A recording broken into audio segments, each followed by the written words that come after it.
It's Wednesday, March the 21st, and you're tuned in to the TNIAB podcast. I'm Vince. I'm Anthony. And this is the Geek Chic Culture Show, where we talk about all the cool things in the world, right, Anthony? Yes, like 1998 fighting games. Yes. I just showed the boys the intro to King of Fighters 98 for the first time. Yeah, apparently that'll begin in 94. And they didn't know that the beginning of it has a rap explaining. Is it really a rap? Yeah, yeah, it's kind of a rap. It like kind of rhymes. Okay. Yeah, it's like a lame rap, but it's just they tell you the origins of King of Fighters and go through the years until 1998 Ultimate Match, and it's fantastic. I don't know if they tell you. They don't really tell you the origins. Yeah, it all began in 94. That's the origins. And then came back in 95. There's no origin. These are just statements. These are just, you were born in 95, and then in the next year you were 1. Yeah, that's what it was. KOF is here again. Thanks, Logic. It all came back in 1998. Thank you, Logic. Hey, guess what? What? Today is March 21st. It is. Yesterday, I had my birthday. You did? Happy birthday. Thank you. I walked into work. Mm-hmm. The office is decorated for me because I'm a goddamn royal. So I'm going to say that's what they do for most people, but... I got the cake and everything. Nice. Got a job promotion. Man, that's a birthday present. Sure is, right? Hot damn. Yeah, my boss goes, I made sure to do it on today, so you never forget. When your contract is up. Yeah, when your annual raise is. I'm like, oh, okay. Annual raise? Yeah. Maybe firing. Yeah. Or your annual review. Yeah. I'm like, okay, That's thanks. not nice. But they did something else for my birthday. All right. Everyone sat at the table, and then one person spoke up and said, so, who found Vince's YouTube channel? Ba ba ba. And then no one found it. Okay. Some people knew at the table, but they were loyal. They were loyal. They were loyal to the cause. All right. But some of the girls said, fuck it, we're doing this now. All right. And they searched everything. And within 10 minutes, it was out. Everyone knew. Yeah, it's the internet. And I was like, shit. So I've been outed. Nice. And you were immediately fired afterwards. Good thing this happened after I signed the papers. You're like, oh, toys. What the fuck? No, but they're like, no, they were more shocked. They're like, seriously? You make money doing this? Yeah. And I'm like, yeah. Don't you feel stupid? And they're like, wow. Don't you feel stupid? Oh, yeah. Damn. Because I'm like, ha, ha, ha. I make money from doing such childish bullshit. And you're like, well, I'm like, what are you doing when you get home? Watching The Real Housewives of Orange County? They're like, yes. Yeah. I'm like, well, who's the dumb one now? That's really funny. But nice way to turn the tables. Yeah, I had to. But yeah, so that was that. So if we have any extra listeners out there because of that, well, hi. This is the real me. Please don't tell anybody. Let's start things off with a comment from Wait, YouTube. did they find this too? No, if they found that channel, it links to everything. Wait, so they found the toy channel. They found the Twitter account. And once they found the Twitter account, I was like, okay. Then it's over. It was done. Yeah, and I was like, okay, I'll give you my Instagram account as well. Because they really wanted to add me on Instagram. Okay. And then, so I did that. And then some people found me on Facebook. And my Facebook clearly links it to this. Okay. Same with... And then every video on my YouTube channel links it to this. Damn. So... Who knows? What happened? What happened, Vince? What happened? But I want to start with a comment from YouTube. Do you remember a couple... I'm sorry, what? We have a comment on a YouTube page? Do you remember a couple weeks ago, we read that late submission for a year-end Oh, hell yeah. award? We're kind of harsh on it. Well, said person, yes! Lion's Den, has responded. Yes! Let's go. Here is his rebuttal. All right. Wow. Already. Harsh Valentine's Day words From favorite podcast, lol, okay, need to defend my choices here. All right, let's do it. Let's do it. I'm ready. For starters, Megumin from Konosuba was picked for hottest character because the hotness of her explosion. I wouldn't have known that. I wouldn't have got that. I would have just went straight to lowly, and I was like, Disappointed that Anthony, the master of shitty puns, missed this. dude, that's so obscure. All right, whatever. There's no connection. I'm clearly can't mature one-san, or one-san, for my anime trope girls of choice. Okay. By the way, still love the story Vince told, where at dinner, this guy's sister rats him out because of his lolly porn. Dude. Fuck, she's amazing. Best. We gotta get a plaque or something. We gotta award her with best 10-year-old of 2017. I hope she doesn't change because I want to see her at the next Christmas dinner, and I hope. Can I come to your next Christmas dinner? Hopefully, yeah, maybe. You're Italian, you'll just fit right in. Yes. And I just hope she doesn't get to that teenage emo phase. Where she whatever. Where she It's not closes cool up. anymore, Yeah, bro. I hope she doesn't do that.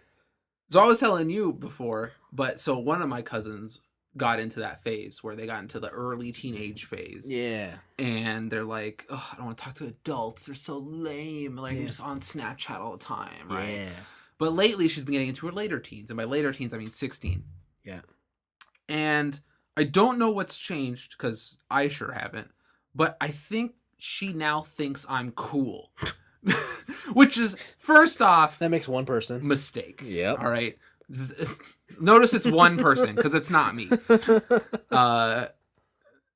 Because now she just hangs around me all the time and just wants to talk about stuff. And I'm totally fine with it. But there's a certain level where I'm like, if I'm cool to a 16-year-old, is that a good thing? Or should I fully transition into being adult now? Because I'm now too old. Do I feel too old to relate to a 16-year-old? I think no. I don't think it's a case of you're an adult. I think it's when you're in high school and you think the college kids are cool. Okay. I think it's more like that. I can see that. Because I'm also the only, on that side of the family, at least on my version of that side of the family, I'm the only one that age. Well, there you go. Yeah, because you're too young to be considered an adult.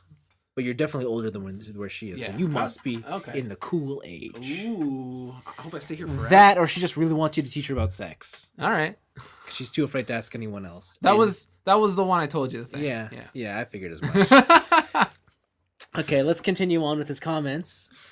The roll call meme is the black guy pointing to his head smugly with a caption like, "Can't have a bad breakup if you've never had someone to break up with." That's what it's called? Roll call? I guess. Though, yeah, the one where he's tapping his forehead. He's like, yeah. That's a good meme. I just didn't know it was called that. Yeah.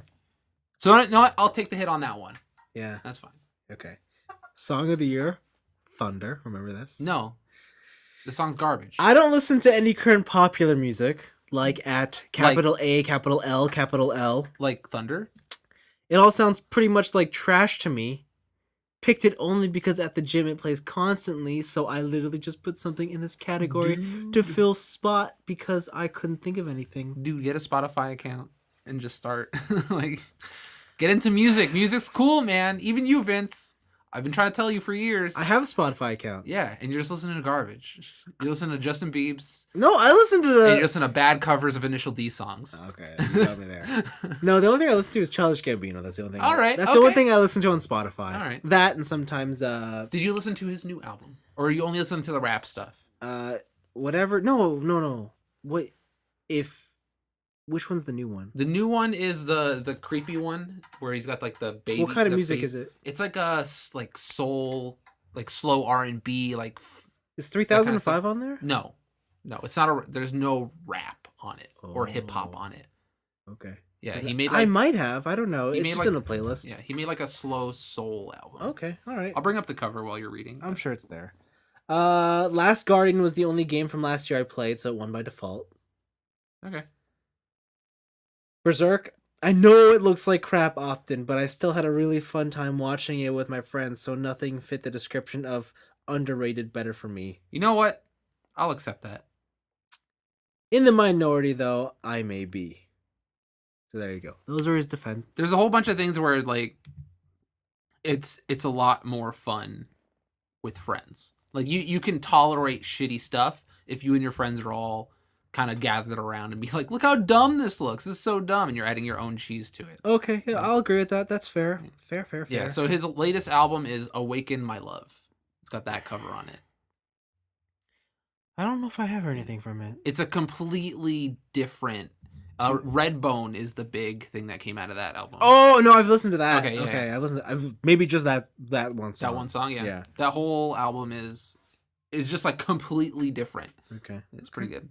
All right, well, thank you for replying, Lion's Den. Yeah, thanks, man. Also, listeners, we're harsh on you because we love you. Or we just like to talk shit? Yeah. Yeah, we like to talk shit. Yeah. Speaking of talking shit, can't get us behind a microphone, bitch! Oh, yeah. Woo! Anyways, it's time for Paul Chu to who's coming with another weekly question. We got to come up with like a pun name for this. For? Like chewing on something. Like, or something on the chew. We got to come up with something for this segment cuz like it's regular. Yeah. It's every week. Okay. I feel like we should. Okay. Something to chew on. Okay. Yeah? All right. Huh? Comments to chew on? Okay. Yeah, comments to chew on. Okay. There you go, Paul. I hope you're happy. How do we have listeners?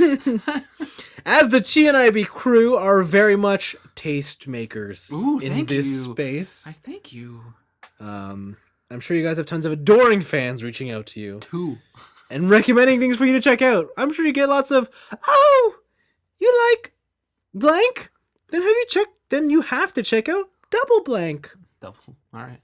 What are some things that fans have recommended to you that you want to try but still haven't checked out yet?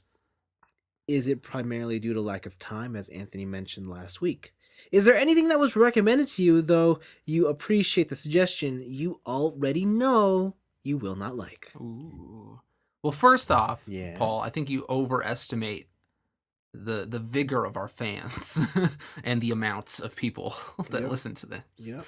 So on the fan forefront, nothing.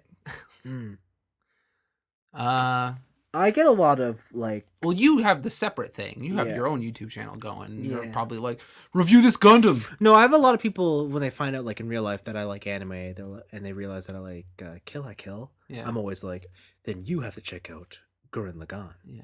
Well, they have to. They just it's have the to. law. Yeah, it is. It is. So that's the number one thing I usually get. And when it comes to Gundam, I'm like, well, you gotta check out G Gundam. G Gundam's so good. Yeah. Yeah, I'm usually on the side of the recommendation. It's like the person giving out the recommendation rather than being recommended something, especially in the video game sphere. Yeah. But like indie games are becoming such a big thing now that it's hard to like get everything. So I was actually turned on. I'm going to talk about it next week a little bit if I get to it. But a friend recommended me Mom Hid My Game. Mm-hmm.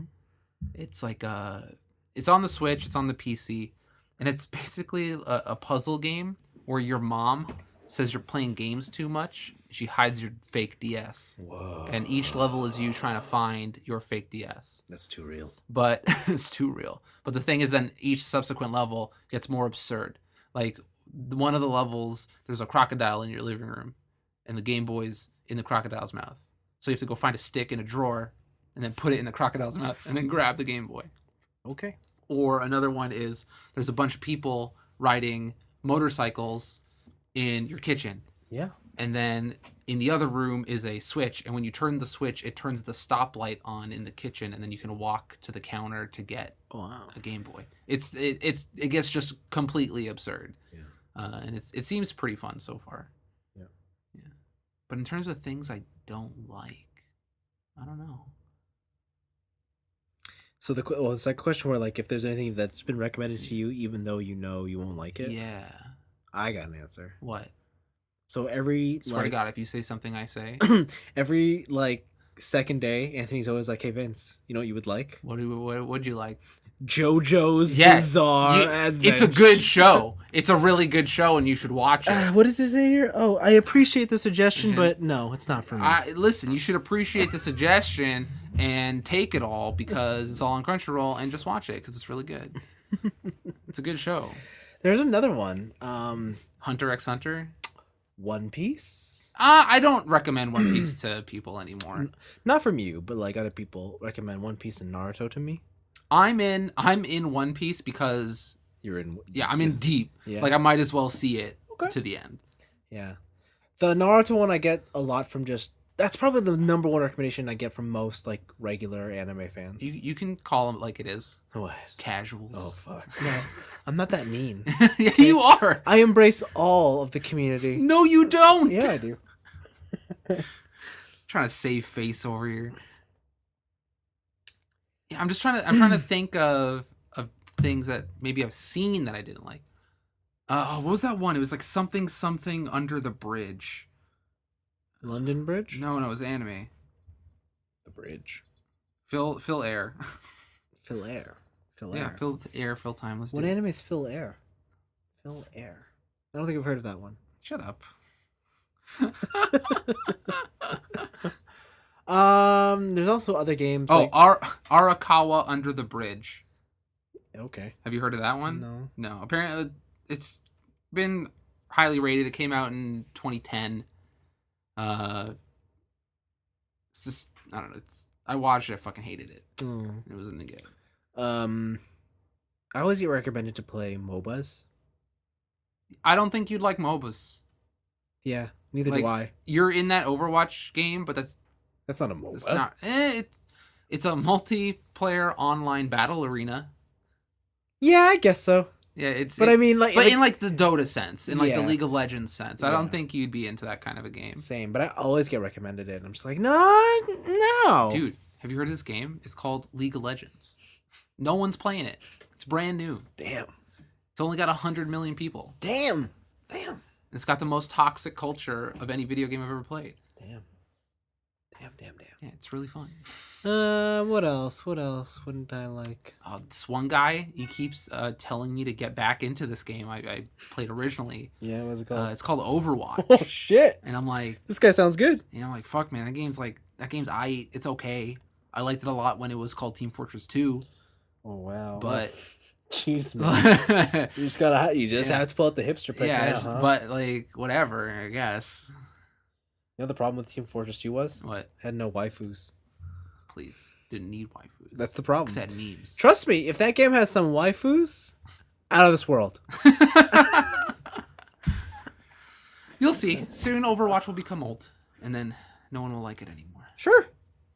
Then Overwatch 2 will happen. But Overwatch has exceeded the breadth and popularity of Team Fortress 2 already, so...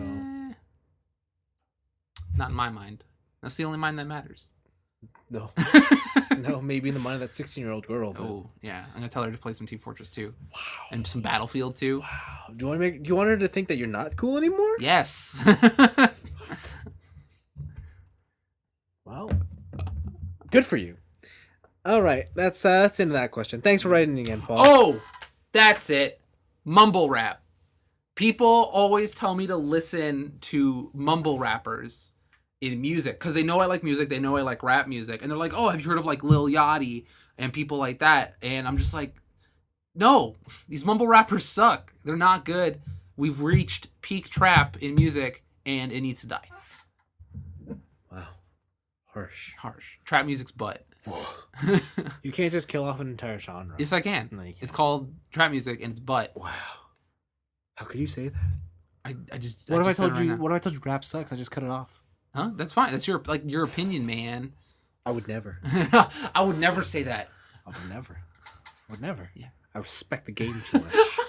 Like the rapper, the game, or the game. Tomato, my friend. Tomato. All right, fine. Fair enough. Tomato, potato. If you're not a part of the G unit, do you really like rap? I don't know. I don't know, man. I don't know. Yeah, that's it for that. Yeah, I can't really think of anything else. Okay. Thanks for writing in. Yeah, that's another edition of Questions to Chew On. Oh wow. Questions to chew on. Wow. Please That's great. Yeah, please look forward to next week's edition when I'm sure great. Paul Chu will send us another one. Wow. And I really appreciate it. And I don't. Just to even out the opinions. Can't both be stoking your ego. Someone has to knock you back down. Exactly. You gotta even it out. Good cop, bad cop. Exactly. That's how we roll here. Anyways, speaking of twin things, we got 2 reviews this week. Oh shit, we do. We do. Yeah. Which one do you want to do first? Let's Do you want to hop in the car and go for a ride? I say we should Or are we taking that boat to the Forbidden Island? We should take our marks at the starting line. Oh. Maybe kind of drift into position. Oh, okay. Yeah, maybe overtake Oh. with this review and make it first. Oh, shit. You know? Shit. All right, so there we go. Jeez.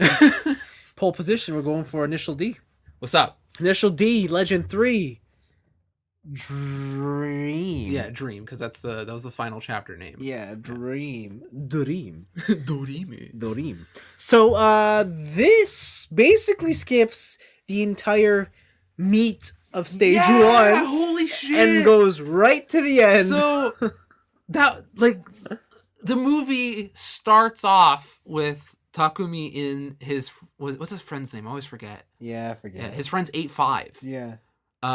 And that's the end of the season, bruh. Yeah. Like, they skip over a huge chunk, right? And it makes sense because it's a movie. You can't... Yeah. Like, that race against the Red Sun's leader. Yeah. Like, that's a important race. And it kind of sets off Takumi's character and wanting to be better, to going to other mountains and expanding his world in the racing scene. Yeah. And you can't have all these little tiny races in between and all these little moments, but oh my gosh, it's so jarring just to see it go from here's the dirty downhill racer to I'm in an A5, and you're like, what happened? Did I miss a movie? What's going on? Yeah, no, they're there. And he wins in that car. Yeah, he wins in the A5 because he's a baller. And then in the next scene, he's driving his other friend's car. Yeah. And then we have the famous scene where Bunta's in the Treno again with his friend. Because he's tuning it up. Yeah, and he does the I need a smoke drift. That's gotta be kind of like top 10 legendary anime scenes of just like you can go in anime to go like straight over the top ridiculous with stuff like Gurren Lagann and all that. But just like Bunta drifting and then using the weight drift that we just learned about because Takumi did it. Yeah. And then he's like, what are you doing? I need to smoke. He's not even touching the wheel. It's like the perfect drift. And you're like, holy crap, how good is this guy? Yeah. Right? Especially when you get into a situation where in this race, they break the mountain record for downhill by 12 seconds. Yeah. And the dad is still, like, we know in future seasons and like when he gets the Subaru, the dad is still better. It's like how fast can he go down this mountain? What fast. The fuck? So fast. He's the fastest. He's a legend. Yeah. But it's good. Yeah, it's good. So yeah, he faces off against Ryosuke. Yeah, Ryosuke, who is the brother of the Keisuke. The Keisuke brothers. Not the Keisuke brothers. They have a last name, but I forget what it is. Takahashi brothers? There you go. Takahashi brothers. He's the older one. He's the analytical one.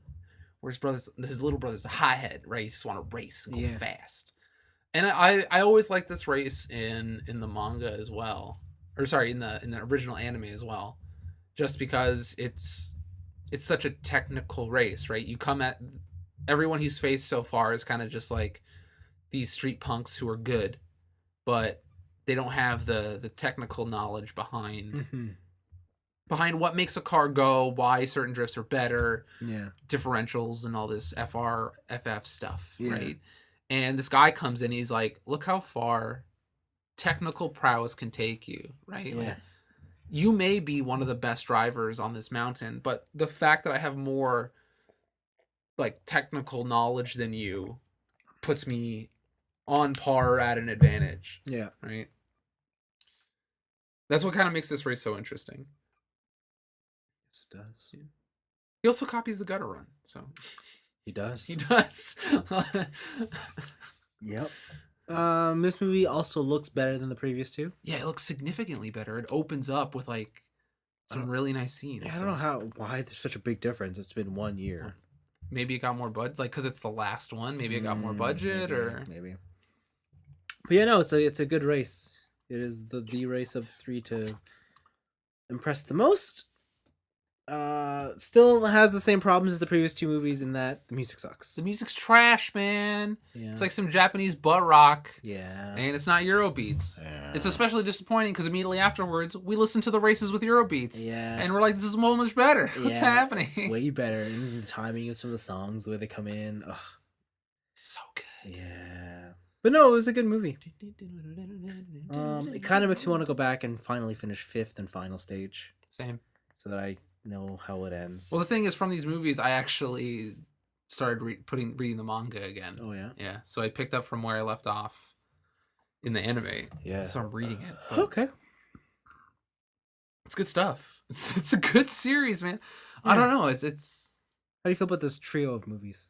The trio of movies is really cool. Yeah. It's I think it's a great intro to Initial D, and I think that's probably what they were trying to get at. Like, here's the first season. If you like more, go out. Mm-hmm. But definitely, like, say you watch all three of these movies and you're like, yo, Initial D's dope. Yeah. Don't start off on the second stage. Yeah. I would kind of recommend watching the first stage. Yeah, or going reading back. it, because there's a lot of like subtleties and stuff that you miss out on, like character development, and knowledge, and like relationship between Bunta and his son and stuff like that. There's a lot of stuff you miss out going from Dirty Racer to A85. Yeah.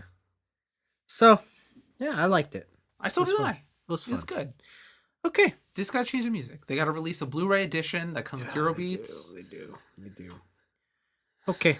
Oh, though the thing at the end though, I really liked. I didn't know, but they have the new 8.6 from Toyota in it. Mm-hmm. And he's racing the TV version of himself at the end. Like, that was weird. Yeah. And he's supposed to... It's hinted at that he's better. Yeah, because he's the future. They had like a Soul Calibur time portal. Yeah. And they're like, we need you to race your younger self. Yeah. We need you to crush his spirit so he learns faster. So, like, what happened? Did he, like, drift through the space-time continuum? Maybe. Maybe he learned how. That was peak drift. He was doing the gutter run while doing the lights out attack. Yeah. While they're doing the blind attack? Yeah, while doing the blind attack. Yeah. Oh, that's still my favorite move he has. The blind attack. I think the blind attack is really good because he's facing the professional. Yeah. Right? That's kind of like amplifies the attack. Because if you think about it, he turns his lights off. Yeah. Right? And you're like, okay. And did you know you could do that in the games? Oh, can you really? You can do it in the arcade. Oh, that's cool. And your screen really goes... Oh, nice. Yeah, like, it goes fucking dark. Because I know also in the games, apparently, you can do the gutter run. You can do... there's that mountain pass where the guardrails kind of cut short and you can hop the corners. Yep. I have that game. I bought it when we went to Japan. Yeah. I'm bad at that game. It's a hard game. It's a hard game. Yeah, I think it's like if you hold... In the arcade, if you hold the start button, the lights go off. Oh, that's pretty cool. It's really cool. You can do all the cars. Yeah. So there you go, Initial D. It was a good trio of movies. I enjoyed it. It kind of got me amped up. It reminded me why I loved Initial D. Yeah.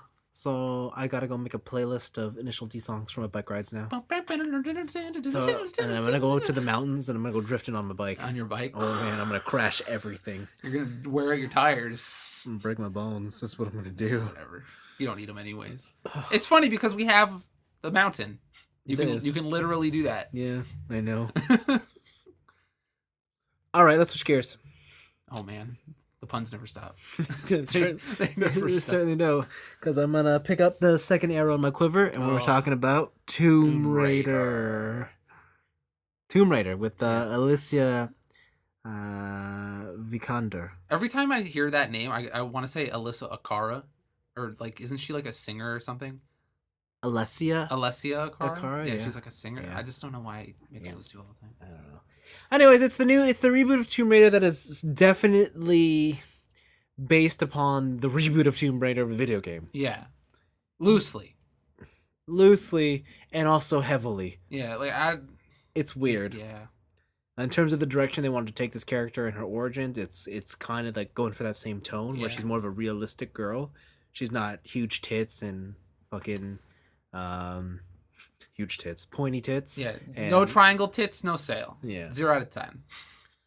I'll open up. I really like the way the movie looks in that it looks like the video game. Yeah. The current video game. Yeah. They have the scenery checked out. They Yeah. have, like, kind of Laura's character. Yeah, they got some pretty good action scenes. I don't like how the story was structured, the focus, the pacing, and just a lot of the decisions they made. Yeah, okay, this is where it gets weird because for as heavily in like how heavily they took from the video game. Yeah. Like the whole story of Himiko and she was the death goddess and stuff. Yeah. They take just the premise. Yeah. And then nothing else. Yeah. And it's like a lot of what made that game cool was when after you got past the army dudes, it's when shit got weird and supernatural. Yeah, and when you realize it's not really like that. Yeah. It's way more down to earth. It's like they saw the video game and they're like, yeah, we can make this into a movie. Yeah. But then like someone else was like, it's too weird. Mm-hmm. Dial it back. Bring it. Let's not go straight supernatural. It's too weird. Yeah. So like the movie is broken down into I would say 4 major parts. And the first one is like her origin story in London, which opens up with a boxing match, then goes into a bicycle race. Yeah, I bet you love that shit. I did, but like if there's parts of the movies I had to cut out, it would be the boxing match and the bicycle race. And then it goes to this whole journey of her on a boat. Yeah. And then we get to the island. But before we get to the island, there's like a full hour of movie that I feel like you just didn't need. Because it compresses her time on the island to basically to the point where there's no struggle on the island. Things are just progressing at such a blistering pace. Like she's just going through things. Yeah. But it's weird. It's like she's going through things and they're hitting the check boxes that Square Enix said you have to have this. Yeah. It says you have to have her making her first kill, done. You have to have her doing a stealth section. Yeah. And they fucking go like super video game stealth section. Dude, Metal Gear behind the bookcase. I was just like dying. I was like, what is this? What am I watching? She's even doing the stupid video game like duck out and peek out moves, and I'm like, she's like looking. And I'm like, if I saw that in real life, I would just not believe this shit. Like I wouldn't register it. I'd just be like, is this girl for real? She's doing the things where she's underneath a grate and you can see right through the grate in broad daylight. And then no one sees her. Yes. And then she gets to the people, and it's like, well, where all the bad guys at? Yeah. Yeah. Oh, it just pissed me off. True to its video game roots. Yeah, like, I wish the movie was structured as she's already on the boat, and they're about to get to the island. Okay. Like, just like how the game did it. And then we spend a lot of time with her solo. Like, I was hoping this was going to be Girl Next Door becomes Rambo. Because to be honest, those are what the games are. Exactly. Like those games are brutal. Yeah, where she like has to learn everything on her own. She's solo, and then she's at the same time solving this mystery. Yeah. I thought the movie was gonna be more like that, but it's not. I think the thing that slight spoilers.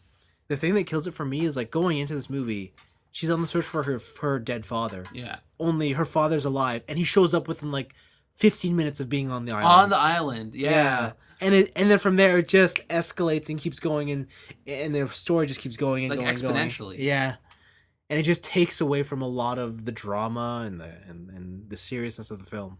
Like, it has a lot of cool stuff though. Yeah, and there's a lot of cool characters. The guy who plays the head of not the resistance group, of the Trinity. Yeah, Trinity. Yeah, like he's an evil motherfucker, but totally. because you don't really get a lot of time to spend on that island. Yeah. He just comes off as campy. He doesn't come off as a monster. Yeah. He just comes off as like this James Bond villain who's like, exactly, you breathed wrong, bang bang, and now you are dead. And I'm like, okay, sure. Yeah. Do you have anything more to add? Like, I liked her portrayal of the character. Yeah, I thought she was a good Laura Croft. Yeah, I thought she's great. I thought there was maybe that scene near the end where she gets the 2 pistols that Yeah. I thought was dumb. Yeah.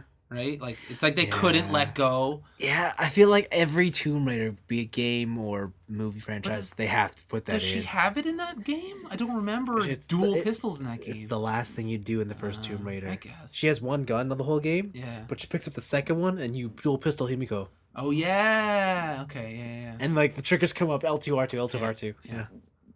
Okay. Yeah. I just think that's super lame now. Yeah, I hope they drop it. They just stop doing that, please. Yeah. And like the bow and arrow is way cooler, but even in the movie, she didn't get to use it that much. And it's weird. She just like. So the way the movie works is like if she needs a weapon, it's just conveniently in the scene for her. Yeah, she was in the cave, yeah. And then it's just like, oh, there's a bow here. You know what? I know what the problem with this movie was. Square Enix was involved, and they designed the movie like a video game. Was Square Enix actually involved in the making of this movie? Yeah, and at the beginning of the movie, it's a Square Enix. Oh, I didn't even realize that. I wasn't looking. And like everything about this movie is structured like a video game, like the way the plot develops. Yeah, I guess so. It's like in the sense that she goes into this room, she looks around, there's a shiny object. Yeah, she's like, hey, I got that. That's mine. Like the only reason she has the ice axe is because she finds it in the room. Yeah, it's not she brought it. It's weird because that game is very cinematic, but the things they chose to portray in the movie are more gameplay aspects, which doesn't make any sense. Yeah. Like even the canisters, the fuel canisters are bright yellow or bright red. Yeah. And you're just like, what? Are you going to collect those boxes or what? Like, there's treasure in there. You got to complete the list. Yeah. Yeah, so I don't know. I want to talk about the fact that this movie is PG. Yeah. So I didn't realize that. Yeah. But they push that. They push that. I don't know what it takes to be still in that PG rating, but there is a large difference between this and Kung Fu Panda. Yeah. Like, because there is like slave labor in this. There is like just straight up headshot executioner style murder. She drowns a dude in a puddle. Right? And there are certain combat scenes where Laura is supposed to be this, like, kind of have to learn to be gruff and learn how to take a life and like this rough shit. But it's held back by the PG rating. So there's a scene where she's being tracked by one of the guards, and he finds her, and she's getting choked out in this riverbed, and she looks over and she finds a rock. Yeah. She takes the rock and then just smokes the dude in the side of the head, right? And from there, you're just like, smash him with the rock. Yeah. Like, just take that rock and go to town, right? But I guess that rock was like a one-time use item, because she's just like, oh, that was really useful. I don't need it anymore. And she throws it away, and she like tries to go in for submission holds, like, and that's where the MMA stuff comes in from the beginning. Yeah. But it made certain action scenes just not make sense. Yeah. Right? And like what you would try and do, or it maybe not make sense, but like not make sense, but it's not believable. Yeah. Right? If you're in this situation where you're stuck in the jungle and it's kill or be killed, you're going to use every single advantage you have. You're not going to take a rock, a weapon, and then go, I don't need it anymore. Maybe. Yeah, I'm going to put it in my back pocket, maybe for later. We'll see. Yeah. Right? And that also happens with just the way they set up that camp, the slave labor camp, because they show guards out the ass, right? And they all went to the James Bond villain school of shooting. Yeah. Because they all miss. Yep. Right? And they got assault rifles with scopes on them, and they just can't hit the broadside of a barn. Yeah. And you're like, I got out of that movie and I was like, what the fuck was wrong with the combat scenes in this movie? And I look at the poster and I'm like, that movie was PG? Yeah. Like, there was murder and crazy adult concepts in that movie that I was like, how does that, like, at least a PG-13. This is also where I was like, am I turning in to an old curmudgeon? Yeah. Right? Where I'm just like, oh, kids these days, all their movies are so violent. Yeah. Right? But I really wonder what they did to get around that 13 rating. Yeah, that's true. It's true. Because, dude, choking someone out face down in a puddle of water to drown them is not PG. No. So, I don't know. Yeah, I don't know. I was expecting something better. Would you want another one? I don't know. Would you want this to go the Angelina Jolie route? I think if there wasn't the one, it would have to at this point because it clearly can't do what I want to see. Yeah. But I mean, thing is, I really like the Tomb Raider games, and I'm happy with those ones. Yeah. Like the reboot ones. Like I fucking love them, and they're there for me. That's what I want. They're there, so I can look forward to the next Tomb Raider. Yeah. Rise of the Tomb Raider. No, sorry. Was it Shadow of the Tomb Raider? Shadow. Yeah, Shadow of the Tomb Raider. Yeah. That's it. Yeah. Are we going straight into our picks? We're going straight to our picks. All right. So, Shadow of the Tomb Raider. It's a video game. I mean, it's not really any surprise to anyone, but yeah, third in the reboot series of Tomb Raider by Squeenix. Now, who was the actual team who does it? IO. Is it or Eidos? Eidos? Is it? Oh, I think Eidos lost. They had it and they lost it. Or is it Crystal Dynamics? Oh, is it Crystal Dynamics? I can't remember. I know it's published by Square Enix, but regardless, it's a short, like 20-second teaser, and it's showing me everything I want to see. Yo, you in the jungle, you seen those Aztec ruins. She's doing some cool shit. Nice. Yeah, she's doing some cool shit. So I'm pumped. I think Tomb Raider probably is the series from this generation of games that I look forward to the most. It's Crystal Dynamics. It is Crystal Dynamics and Eidos, okay. Montreal. Oh, it's both. Okay. Montreal. Okay. There you go. Yeah, it looks super cool. I'm gonna say that the game won't look that nice. No. Like, I want to say that's some pre-rendered CG. Oh, of course. Because, man, there's that one. It's like the random girl with the chainmail cloth on her face. And it's just like, man, that looks so fucking good. And you're like, that can't look like that. Yeah, like, unless you want to set people's PlayStations on fire. Yeah, it looks tasty. Looks tasty. Tasty. Another trailer that came out was Soul Calibur 6. If you remember, it's a tale of swords and souls eternally retold.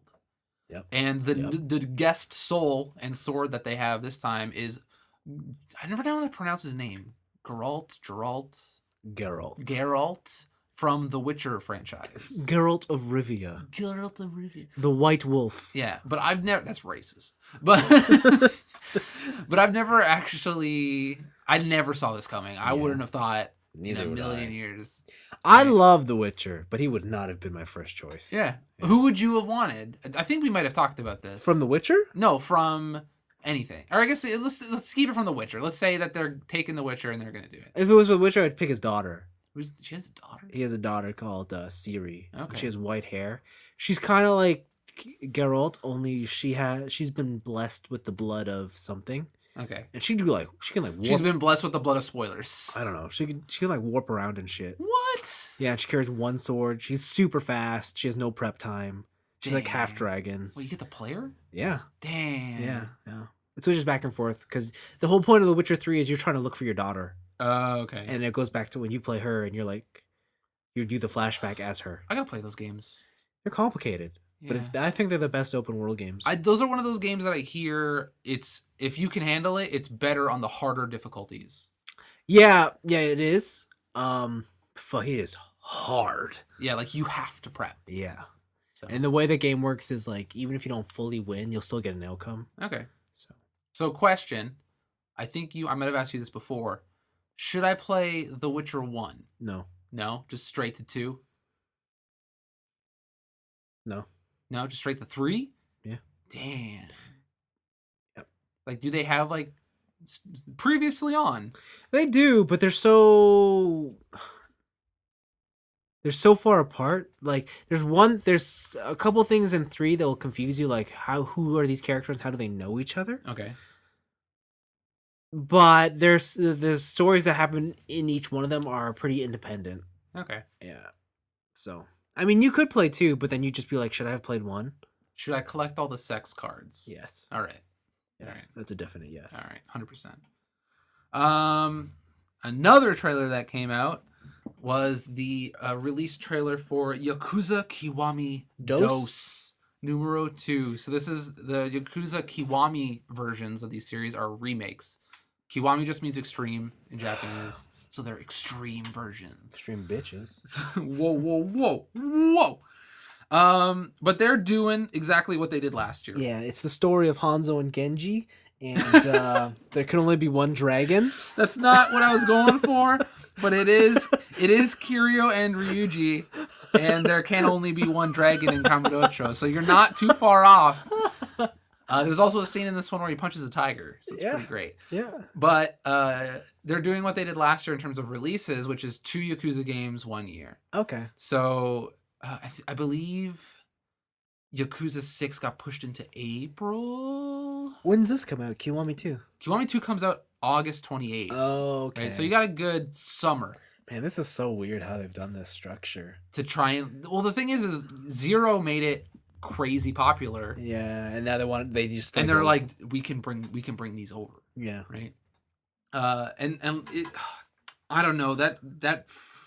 Did you know... Okay, did you know about the first Yakuza when it came out? It had an English dub. No. I only knew about Yakuza after 2. Okay, so Yakuza 1 has an English dub, right? And that was the only one they dubbed it for. Everything else has been Japanese and subs. Okay. There are 2 big name actors that do voices in that. Oh. One is Mads Mikkelsen. Wow. Mads Mikkelsen is in that game. He plays. But he wasn't big when he did. He was not big when he did it. But I want you to try and guess a famous actor from a sci-fi movie franchise. Sci-fi movie franchise is in that. Jeez. Is in that game. I want you to try and guess. Sci-fi movie franchise. Yeah. So maybe your favorite sci-fi movie. I know. Franchise. I forget his name. Fuck. Is it not Mark? Is it Hamill? It's Mark Hamill. Is it? Mark Hamill's in that game. Yeah. Okay. That's crazy. Right? They tried so hard, and at the time, it just fucking fell on its face. Yeah. And I guess, like, it's been, like, 10 years since those games came out. It's been more. Yeah, more than that. But I guess, like, times are a-changing, right? Times are changing. Made it more interesting. Yeah. So ever since they had that hardcore fan base that... I was one of those people that are, like, signing petitions for Sega to bring the games out over to the West. Because after 2, they weren't going to bring 3. And they brought out 3 and it sold poorly. And you're like, dude, of course it sold poorly. You marketed it like shit and you made a shitty cover and the game looked like butt. It did look like butt. Right? And then 4 came out and I'm like, yeah, 4's pretty decent. It's like really good. But again, you're like not giving it whatever. And then they're like, fine, we'll bring out 5, but we're not bringing physical. We're just doing... And then, but the thing was like, as soon as 5 hit, I think the games media started to pick up on it, and then it just started kind of snowballing. Right? And then 0 came out, and then word of mouth, and Twitter, and whatever. Yeah. And so I'm like really happy that these games are now in the limelight. 3 was the one with the orphanage? 3 is the one with the orphanage, where he's just like, I'm tired. I'm pulling out of the Yakuza game. I can't.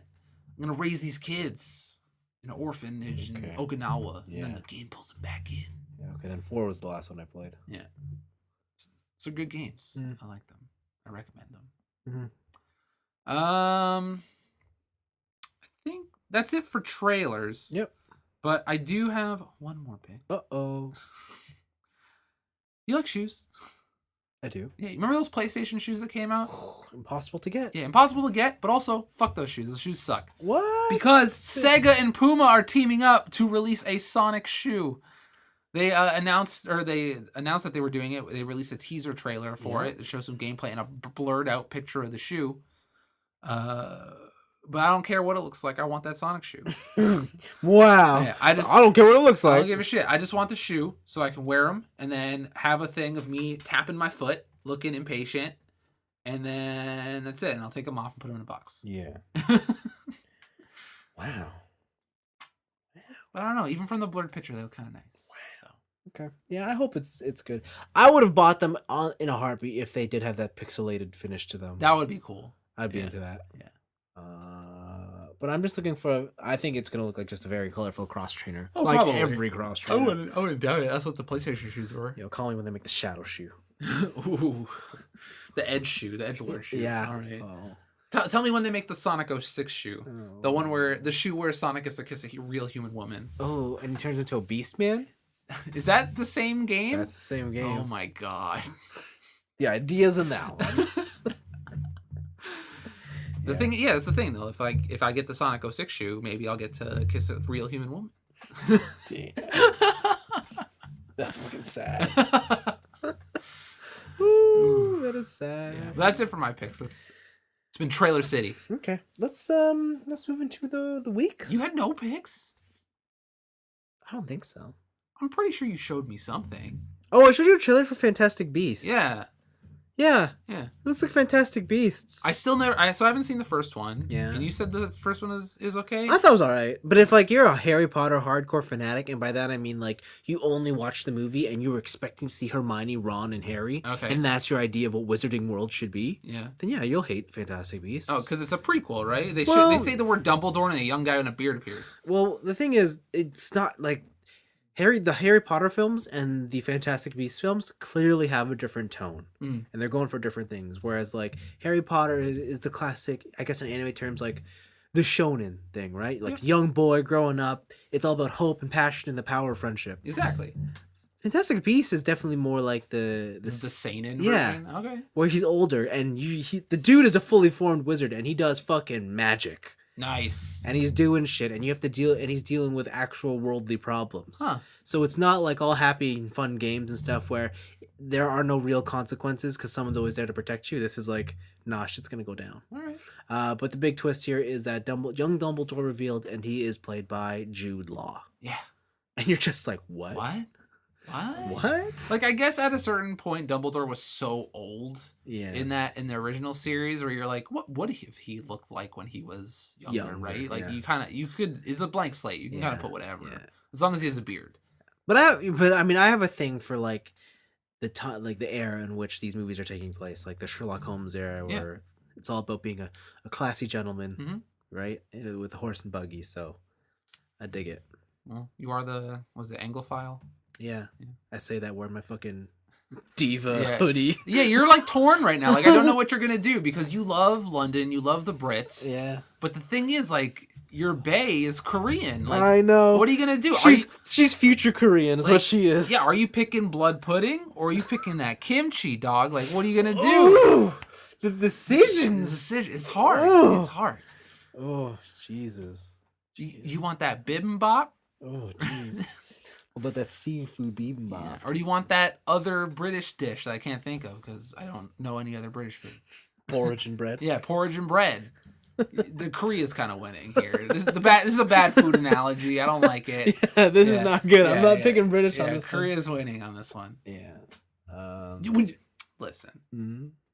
Esports or race cars. Oh! oh, that's hard. The home of motorsport versus the home of esports. Yeah. I'm gonna have to table that one for now. You can't. Yeah, you can't pick motorsports and go GGEZ. I know, but I want to. to. I want to. You can't drink Doritos and Mountain. Or drink Doritos. You can't drink Mountain Dew and eat Doritos in race cars. Oh, fuck, you're right. I can't. What are you gonna do? What are you gonna do? I'm not in that situation. All right. Okay, let's talk about our weeks. Who wants to go? You want to go? I want to go. I'll be quick. Overwatch came out. Yeah. The character's out. Oh, it came out again? Oh my Yeah. god. Jesus. So Brigitte is live and she's awesome. She's my new main. So like, what does she do?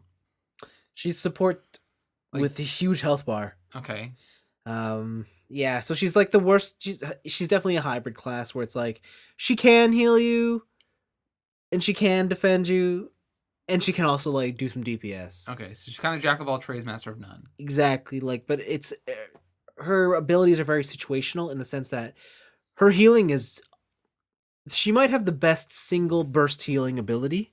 Okay. Because she just gives you health, and if you're full, she gives you armor, and the properties of armor are they half all damage whenever it hits that armor. All damage? I think to a certain point, yeah. Because what does shield do? Shield restores. Oh yeah, okay. Right, it self restores. So that's what armor does, and so she can like give you health when someone throws out an ult, and then characters that would normally die would live. Yeah. Like so, she has instant burst healing. So that's her biggest role as support. But her other thing is she has this move where she brings up a personal shield so she can walk closer, but then her shield has a bash. And the thing I never realized about the bash was that it adds stun, and you could stun anybody out of any animation. Nice. And so you could stun people out of their ults. Damn. Yeah. To time Teach. that. See you later. Yeah. To time that, and I must be like super satisfying. It is. Well, the thing is, your shield is up, right? And your shield has 600 health, so the example they use in the video is Reaper's doing his Death Blossom, so you're just holding the shield. You're not getting hurt. You just walk up, and then you bop him. Yeah. And then he's out. Or like a Roadhog. Yeah. Ult. Or if you see McCree doing the Deadeye, you just bop him. Like, boop. Yeah. And it's so satisfying. You're like, it also feels kind of wrong to be able to do that. Oh, it's dirty. Yeah. So the compensate for that is she has such low damage. Such low damage. So she's utility. Yeah. She is 100% utility. All right. Yeah, so that's her thing. But I like her playstyle. She's definitely not as impactful as, say, Moira. Moira's just crazy. Is she too good right now? I think, well, I don't know if she's too good because, like, if you... Moira you can catch. Like, the minute she does her fade once, you know she's done. Yeah. And but the thing is, she can get away from you with her fade, and that's what makes her dangerous. But Brigitte is more... As long as she's with somebody, with a crew, she'll keep the party alive. Okay. And she'll generally stay alive as well. So have you seen anything in like the esports scene with her? Because no. The only times I ever watch it is I just see Zenyatta going ham.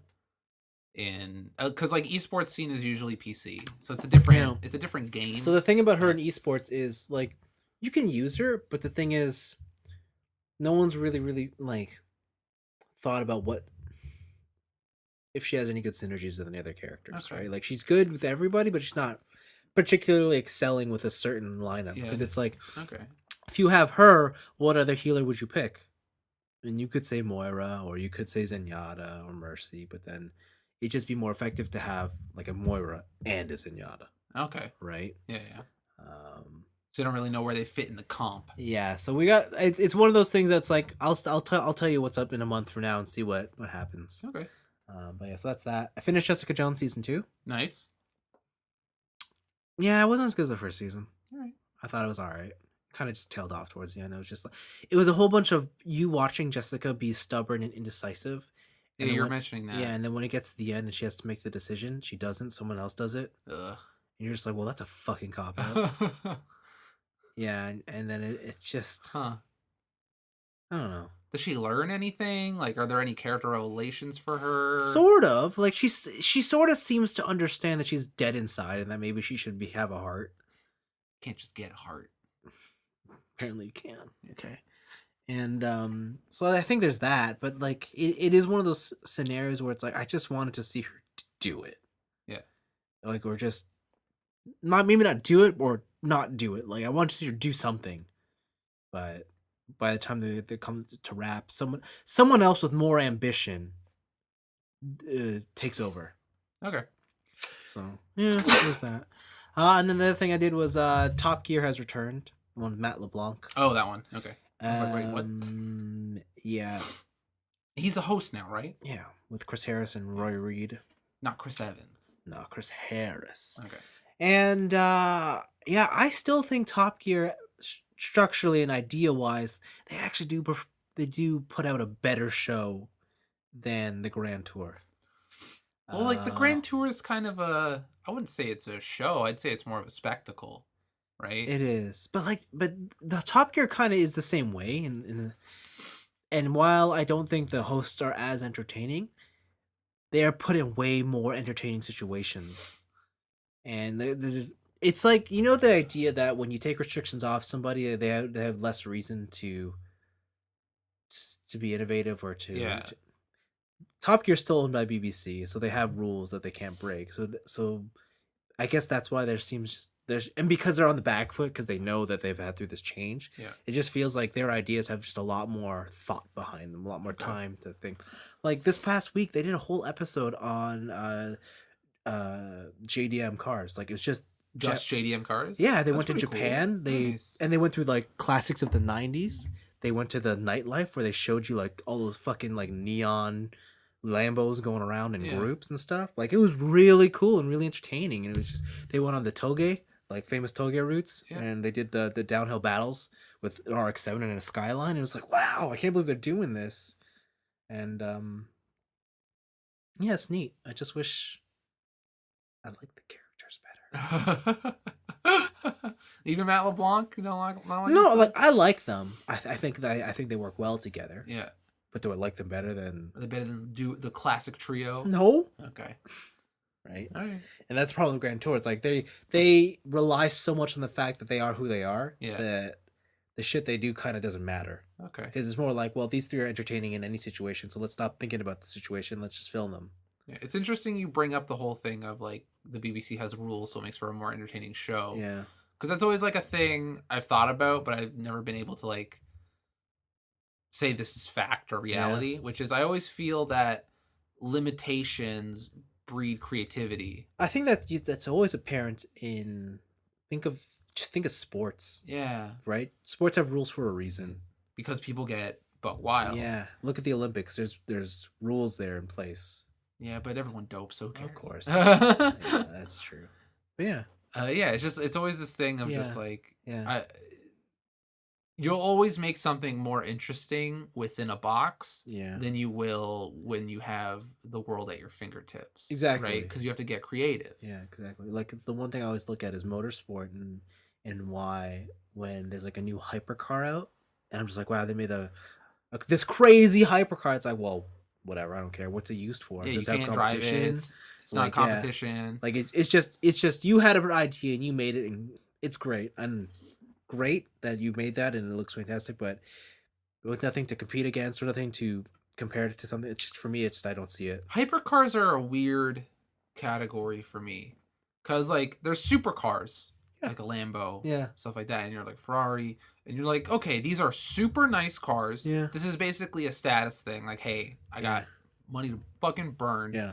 And I can afford this Ferrari. Yeah. And you can still drive it on the road. Yeah. But hypercars, like a Koenigsegg or something like that, like, I don't know what purpose that serves. Because it's not all the way crazy to where they're competition cars and you're using it for R&D purposes. Yeah. But it's also not just nice enough to be on the road. Like a lot of those things aren't road legal. Yeah. And or they're just too crazy of machines to drive in city traffic. Yeah. I think they're kind of like they're just like a technical demonstration. They're there to prove like what we can make given no restrictions, and it's like great, but that's what makes them uninteresting. You didn't have restrictions. You didn't have any reason. You just showed off your brute strength. Yeah, you took some hot shit and you put it in there and you're like, check it out. And you're like, okay, it's not.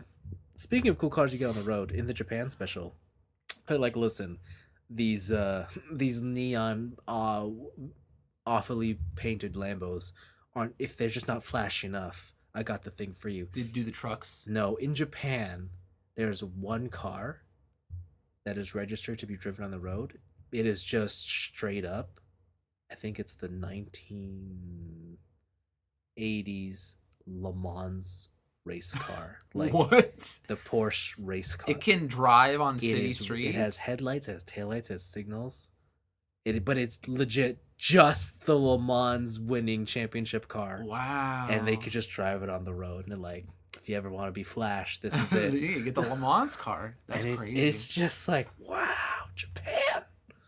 Yeah. Listen, it's from responsible people over there. Yeah, it was really cool to see. Yeah, that sounds pretty cool. Yeah, that's what I watched. Mm-hmm. And that's my week. Okay. I play a lot of video games. I could imagine. I started and beat Metal Slug 2. For PC. Okay. Was it part of a bundle or? It was part of a bundle a long time ago, and I was like scrolling through. I was like, what can I play? And I was like, oh, Metal Slug. And it was like 50 megs. Was it like part of a compilation or like just? No, there's on Steam. You get like it's like you can just buy 12123X, okay. Whatever. And so I was like, I like Metal Slug 2. I like Fio, and then I like hearing the words rocket launcher, heavy machine gun, enemy chaser, and that game's great. I don't know. I keep forgetting that game's just a quarter eater. Yes, right? That's its purpose in life, and the whole point. And so it kind of doesn't translate when you have infinite continues. Yeah. And you're like, okay, this is cool. I can finally see the end of Metal Slug. Mm-hmm. But the game, it gets less exciting when, again, there are no constraints like money or lives. Right? So it becomes less of a test of skill and a more of I'm gonna experience this thing. Yeah. Yeah, and you can always put those limitations on you, but what's the point? Yeah, what's the point, right? Yeah. You don't got your bros. You're not competing for high score in the pizza hall anymore, right? Then put your initials down. Yeah. CAC.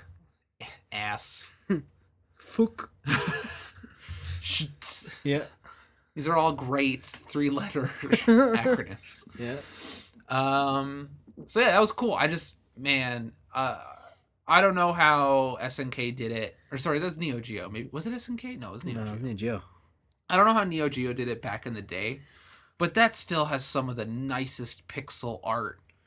Yeah. Of anything. Like even the original one, it's just like holy shit, the animations that are going through these bosses. It's like no wonder this game's only like an hour or 2 hours because they spent all their time making this giant crab tank battleship have 70 different guns that all animate differently. Yeah. And it's like an artistic marvel.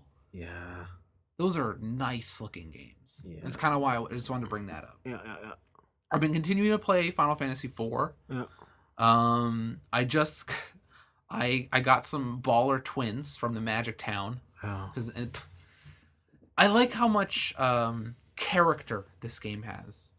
It's like every town is its own unique thing, but they're also doing very interesting things. Like I went to this one town. I went to an inn. There's a dancer there, and there's a lot of dancers in every town. So they talk to you. You talk to them, and they're like, "Oh, you want to see my dance?" They do like a little dance, and they do some stuff.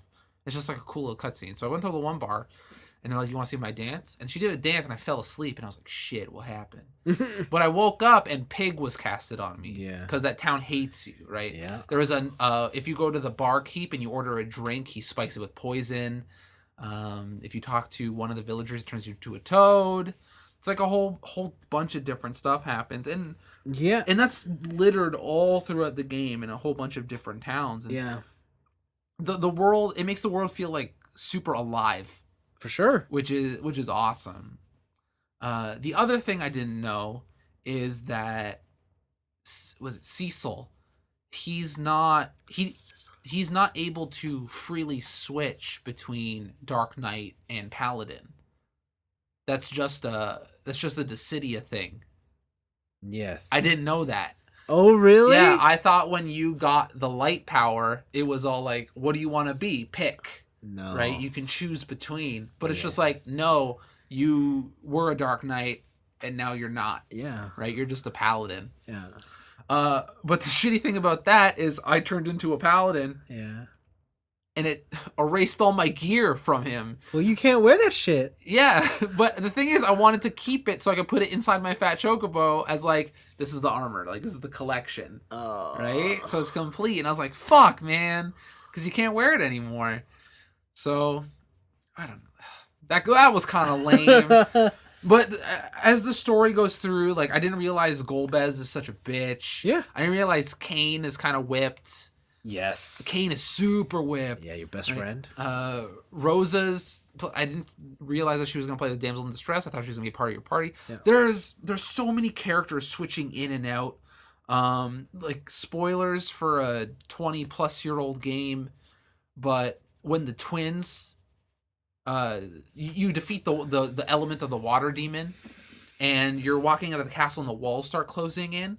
Okay. And the two twins from the Magic Town that were tasked to help you stop the walls by holding the wall and casting Petrify on themselves. Oh, yeah. And you're like, holy shit, that's like, what a sacrifice. That's crazy. Yeah, you leave them there. And you leave them there. And then even, was it Talam, the old wizard? He's just like, I got this. Who gives a shit? Yeah. He's like, Asuna. And it's like, the spell has no effect because they petrified themselves of their own will. And it's like, fuck, man. That's some crazy storytelling sacrifice. And like that's hit harder than a lot of like modern JRPG sacrifices. Yeah, 4's like, a good one. 4 is a good game. What do you feel about how do you feel about Rydia? Rydia, she's the green hair girl, right? Yeah. She's pretty cool. She so far starts off as like the whiny kid, Yeah. but she slowly becomes like, it's almost tragic because she's the kid who has to become an adult too fast. Yeah. Right? She doesn't have the luxury of being a kid. Yep. Right? She has to learn these summons. She goes on these adventures. She learns to trust Cecil. Yeah. But after she gets, like, right now I don't have her in my party because she got swallowed by Leviathan. Right? And I also got separated from Edward the Bard. Yeah. His character's awesome too because he's a prince. Yeah. He's just a bitch. Like, right? Yeah. When he gets like really low true. on life and he has to hide and he has to Yeah. waste a turn like Yeah. getting over his fear and stuff like that. Like, all that stuff adds so much to the game that even like modern cutscenes don't get through. Like the fact that in battle Edward cowers in fear. Like you're like, holy shit! Like that tells you more about that character than any sort of cutscene ever could, right? And I'm kind of understanding why people like this game so much. I think it makes. Well, I mean, you haven't played 5 either. I have not played 5, so. So I mean, like, when people say 4, 5, and 6 are the best Final Fantasy, there's a strong argument behind that one. Yeah, I There's can a see that. Very strong argument. Yeah, no, they're good games. I haven't beat 4 yet, so I don't know where it is. And the last 2D one I beat was 2. Yeah. I beat the 2 remake. And that was pretty good, but 2 has a lot of problems. And I don't know where I would put 4 in my list of Final Fantasies. I think you have to beat it first. Yeah, I think I'd have to beat it. And then you have to realize if you're going to count the after years. True. Because I think in the after years, you play adult Rydia. Yes. Yeah, that's what I heard. Yeah. And yeah. Stuff happens, I assume. Mm. So yeah, I'm going through that. It's super fun. Yep. I think everyone's around level, I'll say like mid-20s. No, mid-20s right now. I haven't been grinding at all. Yeah. Because it is much easier than that DS version. Yeah, the Super Nintendo version is not as bad as the DS one. Okay. And so that's been good. Other than that, I started playing Neo again on the PS4. Why? Because they had that, was it the DLC sale? DLC sale. Oh. So I bought the DLC for that. I bought the DLC for Bloodborne. And I bought the DLC for Wolfenstein 2. Oh, wow. So I feel like I just kind of want to go back to those old games. And the thing is with, especially with Bloodborne and those Souls type games, I always play the Souls games when they come out, and I never play the DLC. Right? Oh. I haven't played a single piece of DLC from a Souls game. Okay. So I kind of want to check out what Bloodborne has to offer in terms of that, of like extended content. But I started playing Neo again, and I forgot I was stuck on this one boss. Oh. I believe she's the 3rd boss in the series, and she's like this like demon succubus. She has a move where like her face opens up, and she like literally sucks the life out of you. Yeah. But she is this super quick, she's a super quick boss, and she has these paralyzing attacks. Her name is Hino Emma. Yeah, and she's so fucking annoying. Oh my god. All of her attacks have a paralysis element. If you get hit with basically her Hadoken, it's instant paralysis. And depending on your build, it's instant death. Because you're paralyzed for so long, you can't recover before she hits you with her second attack. Oh. And basically, in my build, I was going for high skill, high speed. Yeah. Just like, take him out quick, no defense. Yeah. So I get hit twice, I'm dead. Yeah. I worked on this boss for 2 hours. Huh. I finally beat her. Wow. After 2 hours, but holy crap. It took forever. And this is one of those things where after I went online, I'm like, holy crap, like this was insanely hard. Like, and it turns out she is kind of the hardest. The hardest.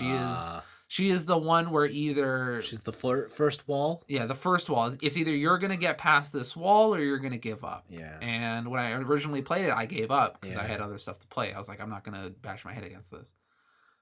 But I'm getting further and further into Neo. I'm starting to get into areas where I can complete builds, right? And I can see what different builds are look like. And so far, it seems pretty cool. It's Dark Souls with Diablo elements. Yeah. Where I can go into different quests. I can replay story quests in order to get different loot. I can play these bonus quests that change once a day that are harder in certain ways and give me bonus stuff. Yeah, and it's all about that grind, baby. It's all about that loot grind and getting getting items for your character William. And there is a main story, but the end game seems mainly, make your dope ass build and just wreck. Makes sense. Right? Just go for it. I can't tell if the DLC added new weapons or not because I don't remember tonfas being in the game. Okay.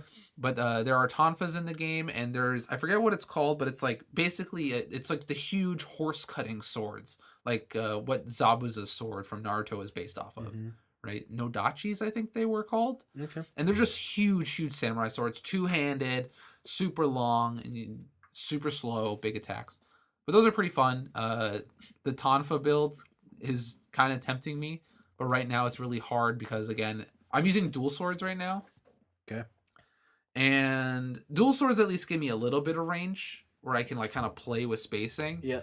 But tonfas are just like, you gotta be inside their body. Yeah. Because you gotta be there. You gotta be punching them, right? Yeah.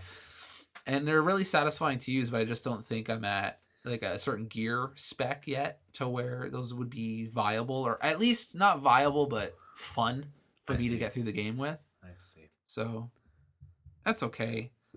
And then I ended it off by watching Red Sparrow. Oh yeah. The J-Lo. The Russian spy movie featuring Jennifer Lawrence. Is your accent as distracting as I thought it was? So the accent is very distracting. I want to say for the first 20 minutes. Okay. But then I kind of buy it as the movie went on. Oh yeah. Yeah. You're like, this is so fake, it's real. Yeah, I was just kind of like, yeah, all Russians talk like this, right? Like they're all drinking vodka and shit, right? This movie is dense. Oh. Let's say that. It is chock full of information. It is a spy movie through and through. Listen, a spy movie is James Bond, okay? This is real life spy movie. James Bond is real. All right. So Jennifer Lawrence's character is a prima ballerina in the Russian dancing scene. Okay. And it turns out some of her coworkers don't like her. There's some jealous girl who is like, hey man, I want to be the prima ballerina, but she never gives me the chance because she's so good and I just can't beat her, so I gotta take her the fuck out. So she hired Jennifer Lawrence's partner, the male lead in the scene, to break her leg by accident, air quotes.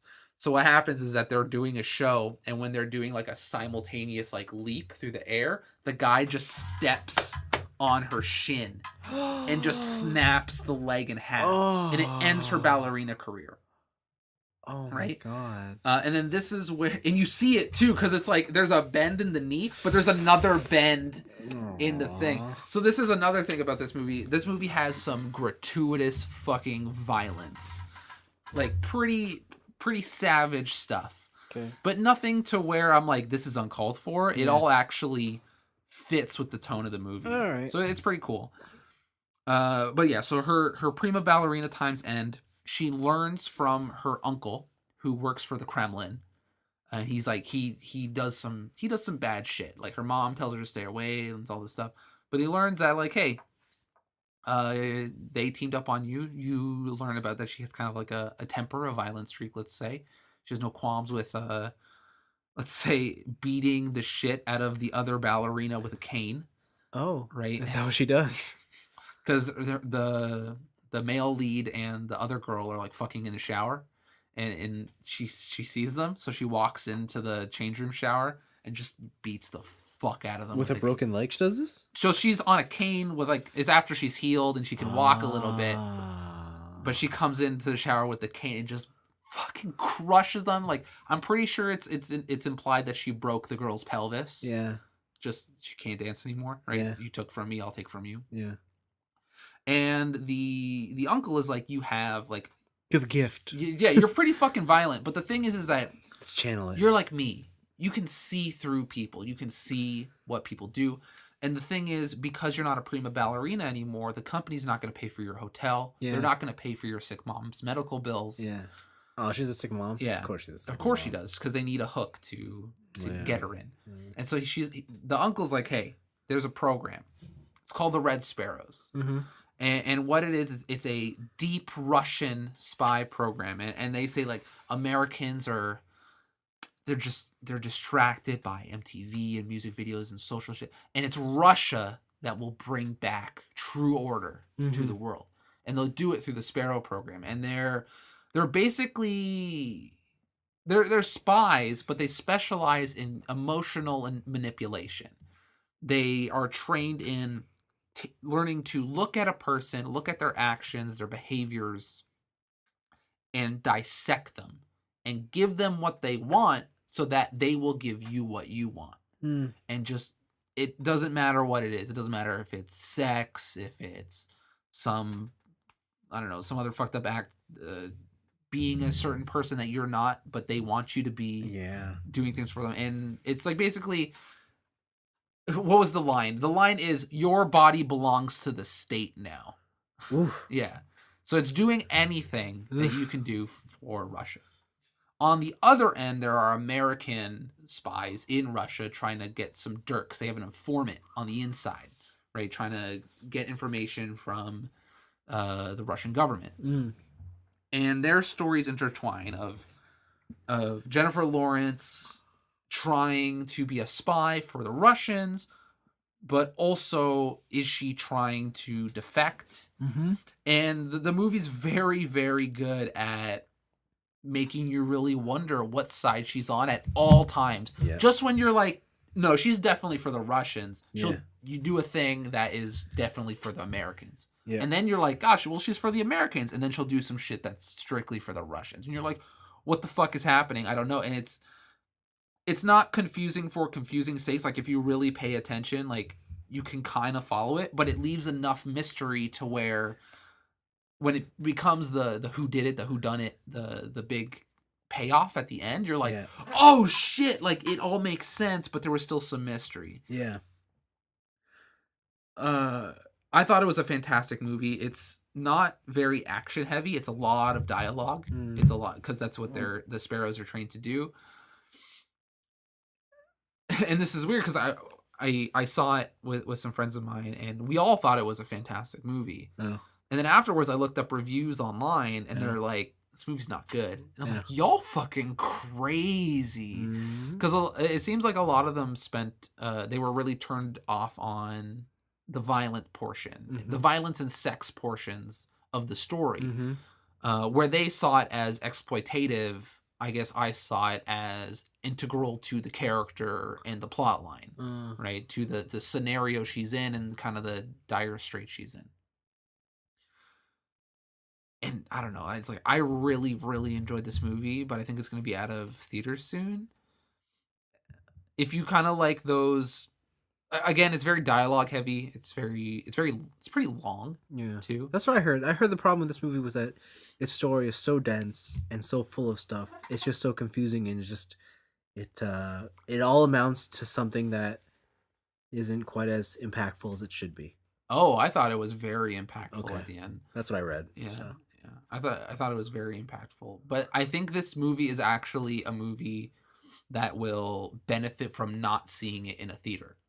Oh. Because there's no like giant spectacle or whatever where you have to see it on a big screen. Yeah. There are a lot of great scenes, like just like cinematography shots of setups of what Russia looks like, where you're like, okay, these are really nice shots, and to see them on a big screen is a bonus. But I think this is a movie where it would benefit if you could watch it with a person and you can have like a dialogue of where you think it's going, right? Because a lot of the times I was like, oh, I want to talk with my friends and be like, yo, where do you think it is? Or what do you think it's going to happen? And like, what do you think this means? Sounds like it's structured like a TV show then. Kinda, yeah, a little bit. But it's almost like I would say almost like that. There's certain twists that happen, and there's like clear divides where it's like the twist happened, and you're like, now what? And then the twist happens, and you're like, now what? Yeah. And it's fun to just be like, I want to be like, yo, what's up? But if you're in a movie theater, you can't really. Yeah. But I thought, to me personally, I thought the payoff was really good. But if you don't want to see it in theaters, like, definitely pick it up. Like, if you like those kind of spy movies, like it's not a James Bond, but it's pretty cool. It's a pretty unique take on it. Mm-hmm. Yeah, there's also like the Neanderthal primate brain part of me that's just like, I got to see Jennifer Lawrence naked, so. Well, there's that, I guess. Like, yes. Okay. But like, I'm not saying that's a knock to the movie. It's if anything, it's a great addition. All right. There's also the part of the audience who will be like, well, it's Jennifer Lawrence. Anthony likes that. It's violence. Anthony likes that. I like violence. And it's those two together. So how could this be a bad movie? Yeah, and it's also dense mystery, which I also like. Oh, there you go. So I don't know. I just really enjoyed it. Was it a sexy thriller? It was not sexy. That's the thing. Oh, okay. Like the sex portions are actually kind of gross. Not gross, but haunting. I'm gonna give you an example. Okay. Do I want this example? So there's a scene where she almost gets raped, right? And she beats the fuck out of this guy with like a shower handle. Yeah. She was in the shower at the time. So later on in the movie, it's like, why would you beat the crap out of someone who's a star pupil for us and blah, blah, blah. And so for a test, they're like, you have to be willing to do anything. Yeah. Anything. And so in walks in the guy who tried to rape her. And the teacher is like, give him what he wants. Yeah. And it's like, fuck, man. Like, they're going to make her like get fucked by this guy in front of the whole class. And what she does is she's like, no, this is what's gonna happen. So he tries to overpower her, and she's like, no, you get the fuck off me. She's like, I'm gonna take off my clothes. She takes off all of her clothes. Yeah. Gets on the table and is like, fuck me right now. Like, do this right now. Like, commanding him. He can't get it up. Oh. Like, he can't do it. And he's like, I know what he wants. He didn't want to fuck me. He wants power. Yeah. Right? He wanted to feel powerful over a certain person. Yeah. And she used sex to just mentally fuck this guy. And a lot of it is kind of like that. It's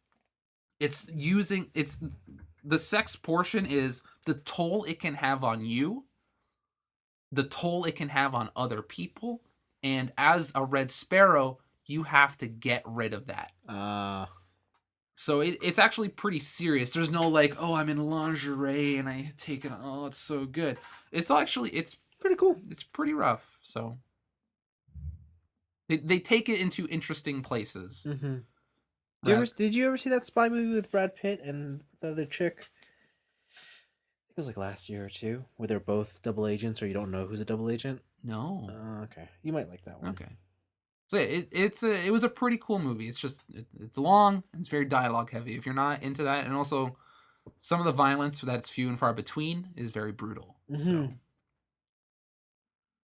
it's all dependent on if you think that violence and sex is exploitative or if you think it added to the story, which I thought it added to the story. Okay. So, and it's been the new stuff in my week. Yeah, TJ gave me a bunch of Game Boy games. Oh yeah, that's right. I'm trying out those. We went out for fancy dinner. Fancy dinner was so good. We did, yeah. We went to a tasting menu for my birthday, and it was tasting menu for a fancy dinner, which was fuck, man. It's like I always look at those dishes and like those things, and I'm like, what the fuck is this? Like this is like a tiny dish, or like whatever. Like I'm whatever. Even if I'm tasting heaven, like whatever. And but you eat it, and you're like, fuck. You're like, oh fuck! Oh, this is out of control. This is ridiculous. Food can taste like this? Yeah, I didn't even realize it. And then you get to the end of the meal and you're like, I'm kind of full. Yeah, you're like, you know what? I don't think I need to eat. Yeah, like I'm not stuffed. No, but I am satisfied. I am very satisfied. And you're like, I'm good. That was a good meal. And it was all balanced. Yeah. That steak. Yeah. That strip loin that we ate. Yeah. Holy shit. That was that was some of the best meat I've ever had in my life. Yeah. At certain points, I didn't even realize it was meat. Like, I would put it in my mouth and I'm like, what the fuck is happening in here? Like, it is just like this juicy, amazing, like, I don't even know how to describe it because, like, the meat was so tender that you're like... It's like, you're like, you didn't realize meat could have this texture to it. Yeah, or like, it can store this much flavor. Yeah. Right? And you're just like, holy shit. Yeah. Fancy dining is crazy. I understand now. But also, that meal was 3 hours long. And it wasn't cheap. No. I think we'd actually have to, like, take podcasting seriously if we want to afford there all the time. Yeah. Oh, God. That was some good shit. Was. Damn. Also, sometimes I like dressing up. It's fun. It is fun. Yeah, I got to wear, like, a button-up shirt. Fucking tie clip. I wore a tie and a tie clip. Mm-hmm. It's fun stuff. I think it's a given that if you have a tie clip on, you have a tie on. No. I just had the clip. It was just the clip. Okay. All right. You do you. But I was telling TJ at the dinner, I was like, you know what I want to do? I want to get like to dress up, but your shirt's kind of like whatever. It's like, here's like a $20 button up. Who gives a shit? But like the accessories are expensive. I know a lot of people do that. Yeah, it's like this tie, Armani. This tie clip, Fendi. Yeah, but then at that point, like, who are you doing that for? Me. For you? Because like I've met a lot of people who do that with accessories. Really? Yeah. Like, I've told you about the girl who bought a Hermes belt. Oh, yeah. $800. That $800 belt. Oh, that's a nice belt. Oh, you like it? $800. Fuck, girl. All right. You do you. Damn. Yeah, I don't know if I can go to that level. Like, yeah. The tie I have is, like, I went to Armani Exchange, and it was 50% off. Yeah. And it's still $40. Yeah. And I'm like, that's still a lot of money. Yeah. Something that I've been starting to notice a lot is a lot of dudes just like whatever, but they'll have like a $2,000 wristwatch. Yeah, I don't know. A watch on like in terms of fashion sense, like that's multi-purpose. If you have a nice watch, you can pair that with whatever. Yeah, but like a watch is like any other piece of jewelry, right? Like there's a certain watch for a certain place and a certain time. The bands are for. Like you can't go in wearing like this dainty vintage style dress watch with a fuck t-shirt. Yeah, I can. No, you can't. Watch me. Those watches are crazy. My dad was gifted for his wedding way back in the day, back when the economy was good. He got gifted like a Fendi watch. Yeah. And it's like this thin gold thing. Yeah. And I'm like, if I blow on this, it's gonna bend. Like, why am I wearing this? Yeah. Yeah. There's some crazy shit with fashion. Yeah. That I just don't understand. Yeah. But yeah, no. A lot of people like the accessories. Like, man, my boss has very expensive cufflinks. Really? Just the cufflinks? Well, that's pretty That's okay. That's a lie. He's very expensive everything. Okay. But, like, you see these cufflinks and you're like, those ain't cheap. Are those all diamonds? Yeah. Yeah. Yeah. All right. There's a lot we need to learn, I guess, about high-end life. I don't know. I'm going to wear this Diva sweater to work tomorrow. We also did not belong in that restaurant. Oh, no, we did not. Holy crap. We stood out like a sore thumb. We were probably the youngest there, I want to say, by a minimum of 10 years. Yeah, like ignoring the kids that were with the parents. Yeah. I want to say a minimum of 10 years, but a maximum of like 40. Yeah. Because a lot of people were like, you could see the wrinkles. Yeah. Gravity was taking an effect on their skin. The stress of life. The stress of life. The stress of making so much fucking money. That they're just like, oh, all this money. You don't know what to do. But we were clearly the loudest table. We were the loudest table. And we were the only table that had any sense of joy. Yeah. Everyone else was just like, ugh, another Friday night dinner. The thing is, I think that's why we got some free shit. Yeah. Right? We were doing it. We're laughing, having a good time. We had someone just fucking slap a drink all over the table. Oh, God. So, if you ever go to a quality restaurant when you spill your alcoholic beverage and instantly someone is there to clean it up. Yeah. There was no time in between. Yeah. He just appeared. I think he was probably more pissed that he didn't catch it mid-fall. Yeah. And then he immediately made a new one. Yeah, he's like, this is on the house. Yeah. Like, we understand it was an accident. Like, Yeah. Damn, service. Yeah. The service. Yeah. Right?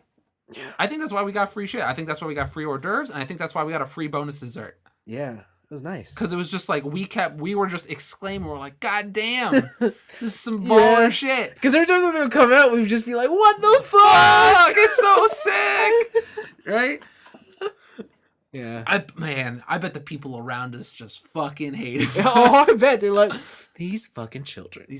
What, is their first time here? Like, get these plebs out of here. I know. Jeez. These kids nowadays. Because, yeah, it was really funny. Because what you're saying is true. Like, he would come out with the plates. He'd be like, what we have here is a polenta square with some blueberry top and blah, blah, blah, blah, blah. And, like, every single time we're like, I understood half of those words, but damn. And then you just see this, like, fucking grin of, like, on the dude's face of, like, this is hilarious, but also I'm a waiter at a very fancy restaurant, so I can't break character. Yeah.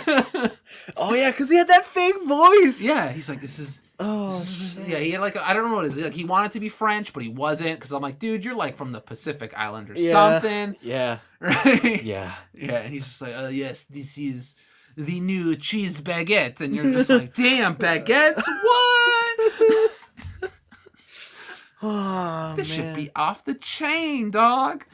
Yeah, he had double duty too because we had a pescatarian. So like, we get our meals, and Yeah, then he'd break away. Yeah, you break away and do the pescatarian meal, and you're like, ooh, that sounds good too. Yeah, it's like, why didn't I get that one? I want that abalone tuna. Like, goddamn. Yeah, With the compressed cucumber. yeah. The fuck is a compressed cucumber? I don't know, but it was a square. It was like a square. It's like they took all the texture off a cucumber. Yeah, and they compressed it into a square, and you're like, Like, no, I'm doing it right now. I'm looking up compressed cucumber. oh man. It was. I told her, if you've never gone out for fine dining, you should definitely try it once. Like, especially if your idea of food, like, I think we definitely come from a background of like, oh, the cheaper and the more value, the better, and like that's the lifestyle we lead. But every now and then you gotta go out there and try the opposite end. Yeah, and like, see what's up. It's weird because like you go to a Montana's, Yeah. and you're like, dude, this menu's like 17 pages long. Yeah. And they got a burger where the buns are 2 grilled cheese sandwiches, and like that's a special type of fun. Yeah. Right? But then you go to this place and you're like, you open the book, Yeah. and there's 2 menus, Yeah. and that's it. Yeah. There's 2 pages to this menu, and they're like, there's 3 options on each page, and you're like, Yeah. this is it. Yeah. This is all you get. And it's like you can only choose one from this page and one from that page. You and, cannot mix. and that's it. Yeah. And it's just, you're just like, fuck. and you're like, and I'm still paying like $80? Huh? That's nuts. Yeah. All right, here we go. Porous vegetables such as celery, cucumber, mushrooms can also be compressed, Oh, that makes sense. as can be cooked with raw seafood. A great deal of pressure is required when compressing. I hope so. A commercial vacuum sealer is typically recommended. Oh. So they literally put it in a vacuum sealer, press it down, like suck all the air out, Yeah. and then get it out. Yeah. I don't know how that changes the cucumber or what that does to the flavor, but when you put it in your mouth, it's really weird because Yeah. it's just a really smooth cucumber. Yeah. You're like, this thing has no friction anymore. Yeah. Oh, that was good. That was good. I don't know. It tasted like a cucumber. That one I couldn't get behind the fanciness of that one. I was just like, just give me a cucumber. What the fuck's happening here? Yeah. But everything else is just like, man, It was good. it's good stuff. Yeah. I like that. Mm-hmm. Get used to it. So could I. So could I. As you sit behind a giant wall of Gundams. Yeah. Pays for the fancy meals, you know? All right. Yeah. Okay. All right. I think that's it for us. Yeah. We've run very long this week. Did we? Yeah, we're like an hour 45. Damn, that's like 45 minutes longer than usual. Yeah, I think we have like a 7-minute buffer, but whatever. Next week, guess what, guys? Pack rim up. Oh yeah, the P rim. Yeah, we're back. Are you war ready? I'm war ready. War ready. I'm war ready. That song's garbage. Worse than Thunder? I'll have to listen both. I'll have to listen to both back to back. It's your homework. It's my homework. I'll report next week, which is worse. Yeah, I'll report next week, which is worse, Thunder or War Ready. Yeah, from the Pacific Rim trailer. Yeah. Oof. Man, like I don't know. I want to be optimistic for this one, but I don't know. There's just we rewatched. Do we want to go further? We rewatched the first one. Yeah. And like that movie's grit. That movie's dirty. It's never not raining. Yeah, it's never not raining. Every time every time a Jaeger moves. Is it Jaeger? Are they all Jaegers? Jaeger. Yeah. Every time a Jaeger moves, like you see like the inner workings. It's like robot anime during the 80s economy boom in Japan. Yeah. Where they're just like, you know what we can do? We can be Gao Gaigar, and we can just show you every single little mechanical aspect of a robot, and we're going to animate it. Why? Because we got that cash. Yeah. But this new one just looks like, here's a bunch of Power Rangers toys, and they're fighting the big one. Yeah. Yeah, no, I guess you. Like, the first one has, the thing that the best way to describe it that I've heard is the first movie has, like, the Jaegers have all this weight to their movement. Yeah, everything seems heavy and clunky. But the new ones are just like, bop, bop, tokusatsu. Breakdancing. Yeah. They're just doing shit. I want to say it's the difference between real DC Robin and Teen Titans. Wow. Wow. Where everything's super gritty in real DC and it's like Detective Comics. Oh, fuck, I believe you there. But then Teen Titans is like, hey guys, let's do this. Yeah. I understand your argument and I agree, but it's I like Teen Titans better. Oh no. So that's the tough part. All right. We'll see. Okay, but that's enough for us. Next week, Pacific Rim Uprising. All right, hold on.